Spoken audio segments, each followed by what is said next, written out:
Hey guys, so, here we are back again. In the previous video I already talked about how I understood that genetics were the main thing in the gym, and in life as well, but today I want to break it down how it matters in the gym specifically.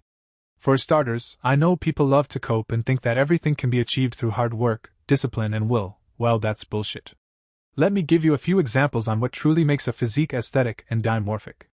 1. Shoulder width ratio compared to the abdomen. If you've been in the BP space, you've probably already seen that picture of the Chad with wide clavicles, compared to the sub-5 oofy doofy gym selling with a shit ton of muscles on his frame, yet he still looks bad because of his narrow clavicles.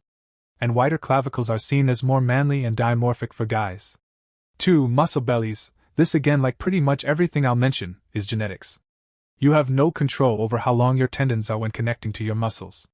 A quick example is your biceps. Yes, the shorter the tendon, the more full your bicep will look and how much mass you'll be able to put on it, and all of these things I'm naming affect aestheticism. 3. Insertions. Insertions are pretty similar to muscle bellies, but I think a few good examples that will make you differentiate them from muscle bellies are lats insertions, such as high lats or lower ones, traps, abs, chest. The chest is one of the clearest examples. Some people literally have a gap or uneven shape, making it almost look like a triangle instead of a square, if you know what I mean. The gap makes it hard to build much muscle as a full chest, and makes it look unappealing. While the shape does pretty much the same, it can either break or make. All genetics, you had no say in it. 4. Body proportions.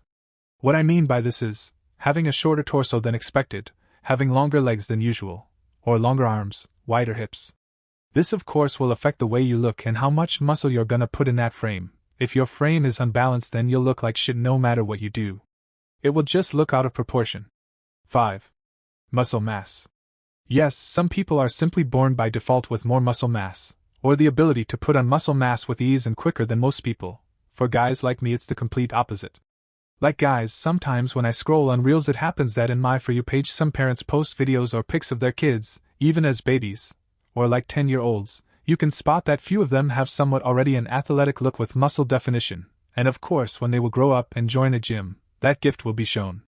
Some people already been having cap delts, muscle definition, abs showing, defined chest, traps, quad definition, arms, and so on, even before they started any sort of training. And guess what? When they'll hit the gym, they'll look even better, while you're struggling just to reach their non-trained physique. Brutal. 6. Bone mass. Some copers will come in here in the gym community and say, there's no such thing as an ectomorph. That's bullshit. There are people born with a less dense bone mass compared to others, while still having the same height. The bigger the bone, the bigger you'll look, and the more muscle you'll put. I mean, some motherfuckers just look lanky and skinny. 7. Eating. Eating is extremely overlooked by people, and yep. This one is genetics as well. There are people out there whose bodies can eat a shit ton of food, or their maintenance calories are lower, or the opposite, their system consumes more than expected. I remember when I was in my bulking phase, I used to eat around 2,800 calories to 3,100. Keep in mind I was around 55 kilograms, and my maintenance was at around 1,500 calories. However, I knew a guy in the gym who was lighter and smaller than me, and he had no problem hitting 3,500 calories daily, and sometimes even pushing it to 4,000. Meanwhile, I almost would throw up whenever I reached 3,000, and this was basically every single night, taking me 2 whole hours to eat my dinner. 8. Asymmetry. This one is one of the worst, because you'll have a pec muscle look normal while the other looks sloppy. It can happen for every muscle, even bone structure. Muscle bellies, insertions, or simply muscle mass differing from one arm to the other, a bicep looking bigger, etc. Of course, this will make your physique look out of balance. 9.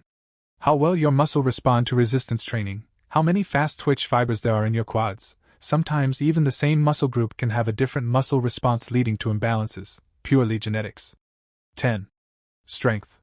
This one is purely genetic as well. It stems from how well your nervous system perceives the signal given by lifting. You'll see in the gym, some people continuously are able to gain strength and improve their mass, some instead just plateau quicker and have to wait months to break out of that weight. Oh, and don't tell me that if that happens you should change program. That doesn't do much at all, you'll plateau anyways. Also, fun fact, just because you're getting stronger doesn't mean you'll gain a significant amount of muscle. Some people are literally strong as fuck while looking like they barely train. 11. Cardio. Pretty damn simple.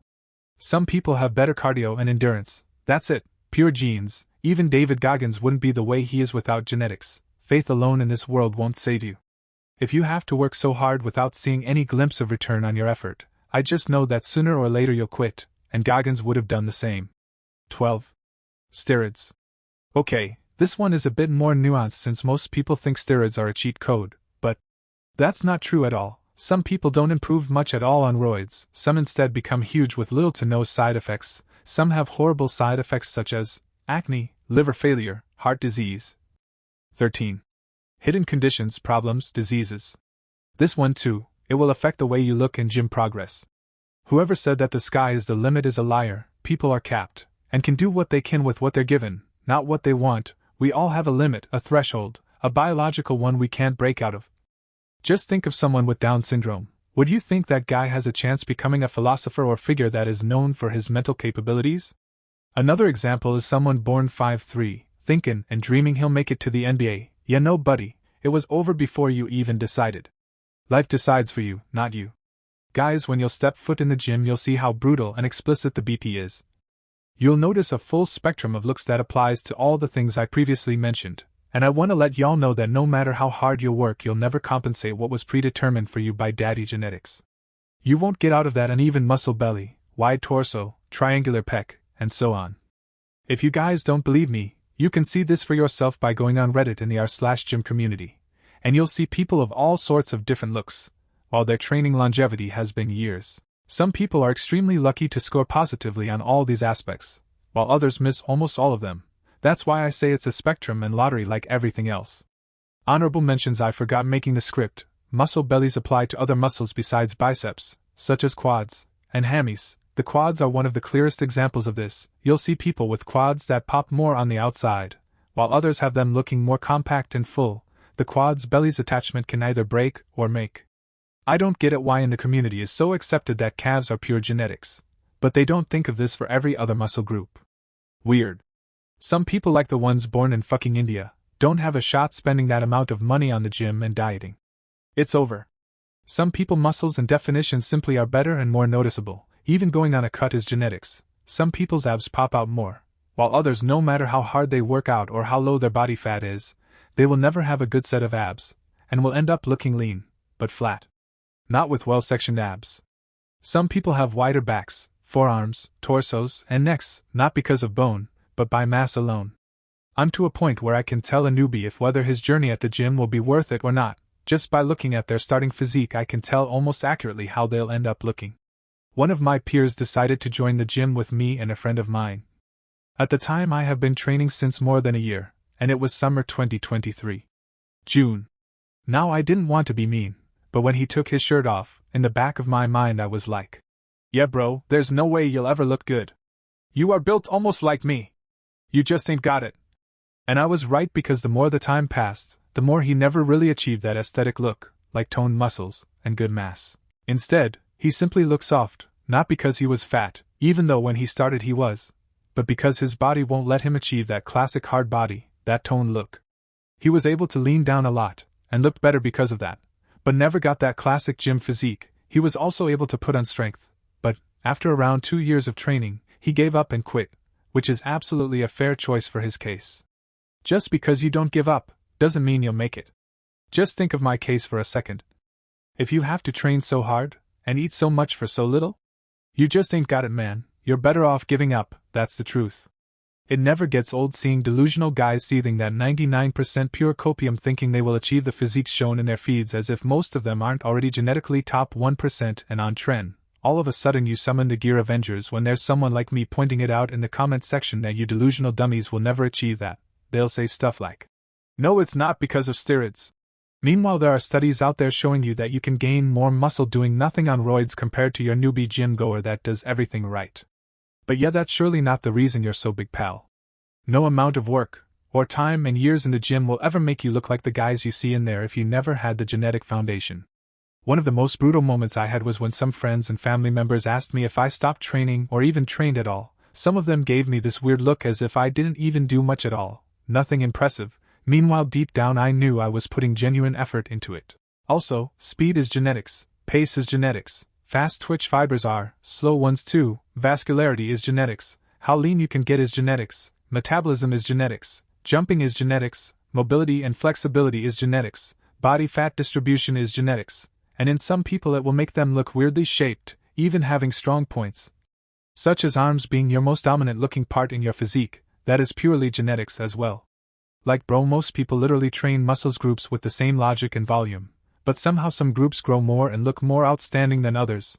That's all due to genetics. This can also apply to the same muscle groups such as biceps, one looking smaller, the other bigger, or gaining uneven strength due to neurological shit that I don't even know, while still training them the same, all genetics.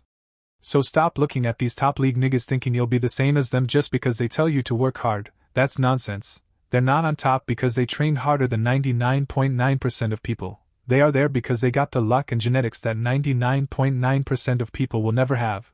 That place was always supposed to be theirs. I know I already said this, but if you have to put so much effort, it's not for you. I'll say something that many gym copers won't like. If you're really made for that gym shit, you don't even need discipline, not a stable training program, not even a diet, no such thing, not even bulking, or spending so much time in the gym, or going to failure and busting your ass, not even resting 8 hours a night. Look, there are literally people who never bulked and have a physique better than all of us. Wonder why? I remember I had a classmate who looked like Hercules. However, he stopped training for 6 months straight. He never bulked, nor had a good diet at the time. Also, he had plenty of bad habits. In those 6 months he lost a good amount of mass, but before school ended he decided to get back in the gym his last few months so he could look good again. And when May hit, when we were all wearing short sleeves, he also was wearing a t-shirt, and bro, he looked insane. Funny enough, just a few years after that, he decided to pursue bodybuilding with a coach, actually taking stuff seriously, serious program, training and dieting, since he never did that. But think about it for a second, he only started doing bodybuilding because he noticed his body was responding extremely good with not much effort. As we speak now, bro has been on stage competing in a natural bodybuilding association, which if I'm not wrong he came in second, or third, I don't know, but the fact that he was on stage, that's just for a few selected and genetically gifted individuals. And yeah. That's the end of the video, and if you guys appreciate it, then stay tuned for more content. Peace.